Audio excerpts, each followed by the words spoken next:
listening to the Pharmacy Podcast Network. If you or your patients struggle with muscle cramps, spasms, soreness, or restless leg syndrome, you're going to want to hear about our non-opioid TheraWorks Relief.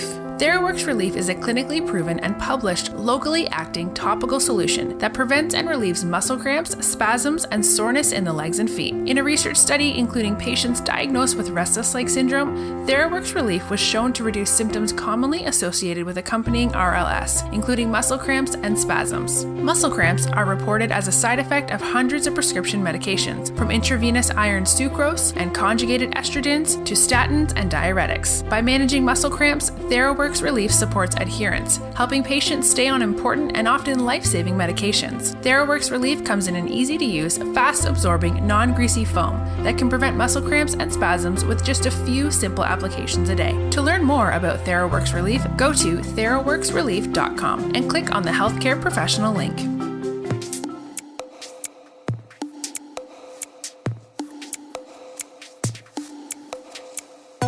Today, we live at a unique point in human history where data is becoming the new currency.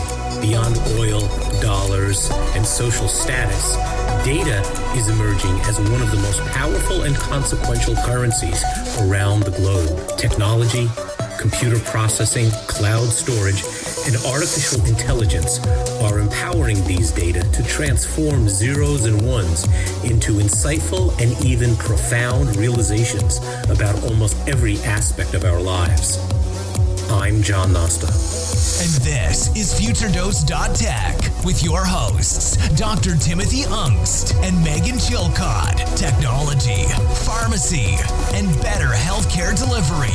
By creating more efficient, higher quality concierge-like pharmacist services, we can transform from the pharmacist of yesterday into the future provider of pharmacy tomorrow.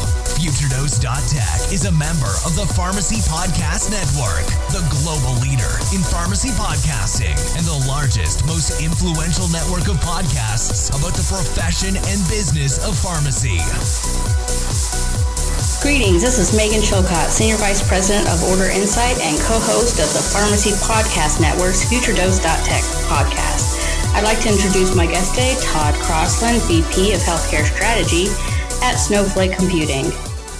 Hello, Todd. Thank you for joining us today. How are you doing? Doing great. Thanks for having me.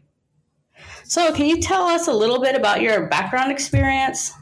Sure. So I kind of joke that this is my 30th year in healthcare, meaning that I started when I was 5. But basically, I began as a pharmacy technician many years ago inside several pharmacy chains, and came across a company called PDX and began there way back in 1995, and as a trainer, and basically worked my way up through many years and had 2 stints at PDX, and most recently was the CIO at PDX for the last several years, and then most recently made a pretty significant change. So. All right. So you have been in the healthcare environment for a while. For all of our listeners that don't necessarily know who PDX is, they're a pharmacy software vendor. So you have definitely been down in the trenches with them. So what do you do today in your current role? So recently, and it's now my 4th month, I'm at a company called Snowflake. It's a company that's becoming well-known, much better known in the healthcare space, but actually was when I was at PDX, implemented Snowflake's cloud data warehouse, cloud built, and had an opportunity to join and run the healthcare vertical. Okay. And from a data warehouse perspective with Snowflake, do you consider that something that only big companies would be using, or do smaller companies use Snowflake? Tell us a little bit about Snowflake. So I think that's one of the key differentiators but basically I think this is true of the cloud in general, but specifically in cloud data warehousing. And for us, it's a pay-as-you-go model. So any company of any size, and we deal with companies, and not obviously just in the healthcare vertical, but across all verticals, that if you're a startup, if you're an individual, if you're anyone that has data and wants to put it inside a very fast and efficient cloud data warehouse, you can do that. So in the olden days, there were huge, significant upfront investments had to be made in your on-premise data warehouses. But that paradigm has completely changed now with the cloud. Oh, wow. So then what are some of the biggest initiatives that you're working on today? Yep. So basically, like I said, Snowflake is still a fairly new company, although, something that's been generally available back in 2015. And so initiative for myself and being in charge of the healthcare vertical is to basically get our messaging out there specific to healthcare, to work with our product team on adding features and functionality to Snowflake that are more amenable and are exciting to the healthcare space. And I can get more into this around HL7 and FHIR and initiatives like that, as well as, genomic data consumption is huge these days. And so there's some things we're doing with that as well. All right.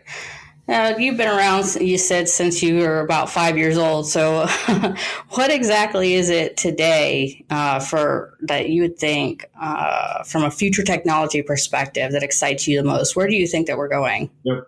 So I think from a little bit of a selfish perspective and speaking about Snowflake, something that we're doing, which is a game changer. I think Snowflake in itself being, cloud built is something that has definitely significantly impacted the market.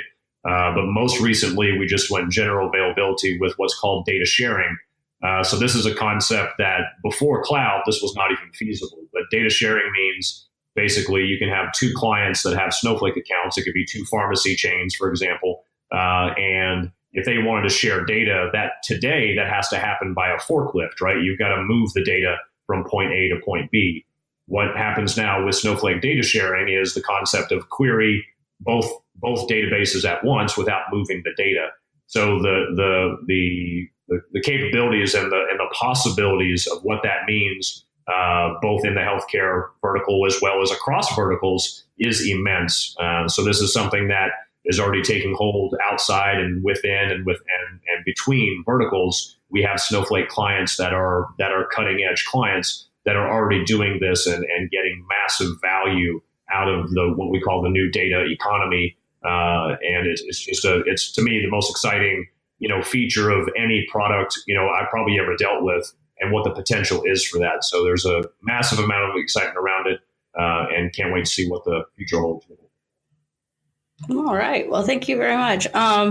So then if obviously with this data warehousing, it's always very interesting to me when it comes to that. It seems like it would lend to better data aggregation if multiple pharmacies were able to consolidate their data or pool resources. Is that how you're seeing how are you seeing the utilization of the ability to join data sets together? Yep. Yeah. And I think, and this all goes back to the world we're in right now and the transition from fee for service to outcomes-based reimbursement.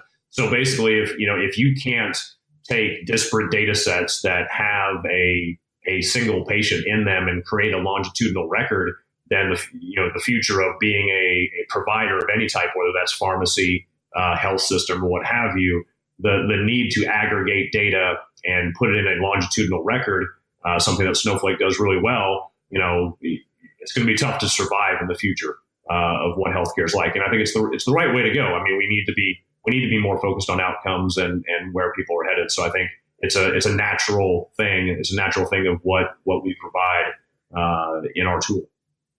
All right.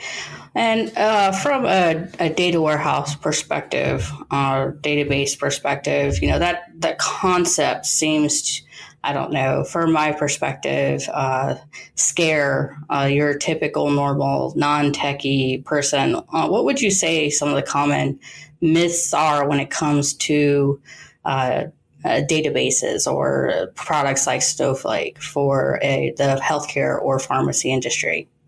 Yep. No, it can be very daunting. And I think the key here is that, it can be very iterative. Don't think you have to take off a big bite all at one time. And we have great partners. When you sign up people can go and sign up for Snowflake right now. You can do a self-service account and get up and running. We have wonderful partners in the ETL space in healthcare, that's known as integration engines, right? You have a lot of HL7 integration engine companies out there. In the broader sense, across all verticals, it's just called ETL, which is extract, transform, and load. And it's all about transforming data. We have great partners that once you sign up for Snowflake, you can sign up for one of their products. And it's the whole freemium model, right? So you get to go in for free, and you can take data from Excel. You can take it from a CSV file. There's a ton of online documentation and YouTube videos about how to use ETL tools, how to use Snowflake. And then on the front end, if you want to do your visualization, again, it's very easy to plug in a visualization tool like Tableau, like Looker, and others that are out there. So basically, as long as you have some knowledge of your data, if you're a domain person and has domain knowledge, today the technology is much more democratized. It's much easier to have democratized access to data because these tools are not as, you don't need to go put in an IT ticket, right, to set all this up. It can be very much self-service oriented. So I think that's where a myth is that you need, a massive amount of IT technical knowledge in order to do this type of analytics. What we're finding with startup companies is they really enjoy the service aspect of it, self-service, that they can get, as long as they can get to that data source and extract it, or use a tool of one of our partners, they're off and running, and it's a huge value to them. Yeah, I have to agree with you on that, Todd. I know from my experience and speaking with others, it is very daunting, but having access to information and being able to provide information in a healthcare setting is extremely important. So out of databases, out of in the whole broad scheme of things, when we're looking at technology in 2019, what do you think is going to be the biggest focus from a technology perspective next year? I'll go back to it. It's the whole longitudinal analytics aspect. This is all about data aggregation of IoT data to payer data, to health system data, to operational data. It's what the potential is of transforming healthcare, across the board, and I think that's why we play a huge role. We're an engine, right? I look at us as a healthcare engine that allows people of all those different groups have an opportunity to use a technology like Snowflake to improve their business. And you and I have known each other for a long time, so I'm all about constant improvement, and I think that that's something that we enable through the product. So that's what I'm excited to see what the future holds from that. All right. Thank you. And how do you stay current? I mean, there's so much information out there. I find myself even just trying to keep in touch with what's happening in the industry and what's happening in technology, and bringing technologies from outside of the healthcare industry into the healthcare industry. How do you stay current with what's going on in the healthcare technology field? Twitter. And I know that's, Twitter gets a bad name a lot of times for, the political aspect and the things that aren't so pleasant on Twitter. But for me, having categories like data science, like venture capital, like pharma and bioscience and genomic, having those just people just putting in those keywords and finding out who are the people that are moving and shaking and making things happen in the area of healthcare, just by tagging and following certain people and certain companies inside all of those different fields is what keeps me up to date. And you can't, and I read a story recently about, when you're young and you imagine yourself sitting in a forest, and when you're really, really young, all you can see is a very small clearing around you. As you get older, the clearing gets bigger because your base of knowledge, right? The clearing is your knowledge, right? So the clearing gets bigger. But what you find is that just means that the circumference of your circle has just gotten larger. So what you need to recognize is that there's no way you can know it all. And so I think I recognize that with Twitter. I can't see every tweet that comes across, but it's about never stopping learning and always appreciating the fact that you don't know everything, and to be humble from that perspective. Very good. I use Twitter myself, so I completely agree with you on that one. And what do you find is the most challenging aspect of healthcare technology, and how can pharmacy or healthcare leaders overcome it? Yeah, I think the challenge, and this is pharmacy and general healthcare, it's going outcomes based. I'll keep on harping on that. And I think for pharmacy leaders, it's finding the partners in the healthcare ecosystem. I mean, I think when I was at PDX and even today, I follow a group of consultant pharmacists that are out there that are more practice-based, that are there and they're working side by side with physicians and with nurses and with a healthcare team. I think the healthcare team aspect is something that needs to be embraced, and that pharmacy needs to be part of that, embracing that team aspect. There's a lot of cultural boundaries to that. There's a lot of, it's going to take time, but I'm seeing it happen. And it's something that, I follow on LinkedIn, just like Twitter, and following and encouraging those people because it does make a difference. And I think that the team aspect is the way to go, and technology is going to allow us to do telemedicine, to have a healthcare team and be able to, have a video conference with your pharmacist and your physician at the same time when it makes sense. And I think that's kind of where we're headed. But it's a challenge, and I get it. But I think the combination of human, capabilities and technology, I think we are headed in the right direction. Oh, very good advice. So is there anything else you'd like to say today before we wrap up? I think we covered it pretty well. I think I harped on the longitudinal and aggregated data enough, and just wanted to thank you for having me on the show, and I've enjoyed listening to a few of the episodes, and I think what the Pharmacy Podcast is doing is great. All right. Well, once again, thank you, Todd, for joining me today. This is Meghann Chilcott with FutureDose.Tech, wishing all my listeners a wonderful day.